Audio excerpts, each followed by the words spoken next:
Hello दोस्तों, आप सभी का इस चैनल में स्वागत है। तो आज हम लोग जानेंगे कि नंबर सिस्टम कहते किसे हैं, जिसको हिंदी में संख्या पद्धति कहते हैं। तो नंबर सिस्टम को हम लोग एक और नाम से कह सकते हैं, जिसे रियल नंबर भी कहा जाता है। रियल नंबर, ठीक है, रियल नंबर भी कह सकते हैं, जिसको हिंदी में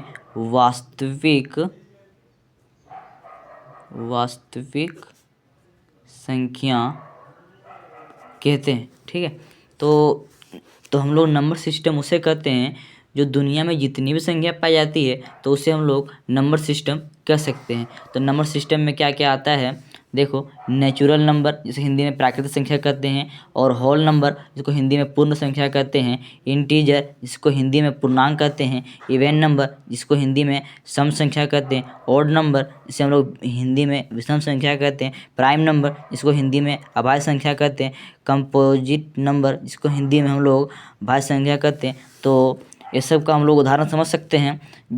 नेचुरल नंबर किसे कहते हैं, जो एक से शुरू हो उसे हम लोग नेचुरल नंबर कह सकते हैं। 1 2 3 4 5 इस तरह के अनंत तक बढ़ते जाए उसे हम लोग नेचुरल नंबर कहेंगे। होल नंबर उसे कहते हैं जो 1 0 से शुरू हो, 0 1 2 3 4, उसे हम लोग पूर्ण संख्या कहते हैं। इंटीजर किसे कहते हैं, जो -1 -2 -3 0 1 2 3 मतलब -1 -2 -3 इस तरह के बढ़ते जाए, और 0 भी हो सकता है, और 1 2 3 4 तक ये भी अनंत तक जा सके, उसे हम लोग इंटीजर कर सकते हैं। इंटीजर नंबर से हम लोग हिंदी में पूर्ण संख्या कहते हैं। और इवन नंबर किसे कह सकते हैं, जैसे कि 2 4 6 8 10 इस तरह जोड़ा रहना चाहिए, ठीक है, उसे हम लोग इवन नंबर कह सकते हैं।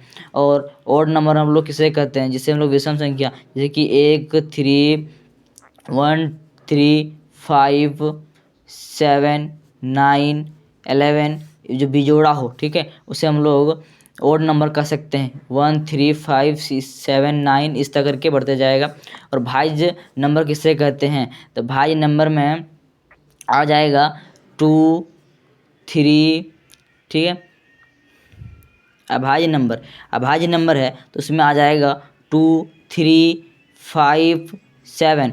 अब पूछेगा कि ये कैसे आया, तो जो एक से विभाजित हो और खुद से विभाजित हो उसे हम लोग प्राइम नंबर कहते हैं, यानी कि अभाज्य संख्या कहते हैं।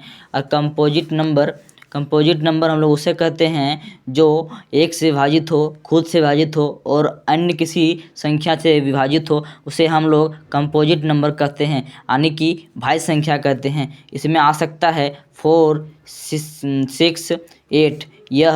यह एक से विभाजित होता है और खुद से विभाजित होता है और फिर 2 से विभाजित होता है, ठीक है। और यह 1 से विभाजित होता है और फिर 2 से विभाजित होता है, 3 से विभाजित होता है, खुद से विभाजित होता है 6 से। और यह 1 से विभाजित होता है, 2 से विभाजित होता है, 4 से विभाजित होता है और खुद से विभाजित होता है। तो उसे हम लोग कंपोजिट नंबर कहते हैं। यहाँ तक तो दिक्कत कुछ होना नहीं चाहिए। आप लोगों को समझ आया तो लाइक करें, सब्सक्राइब करें, ठीक है, धन्यवाद।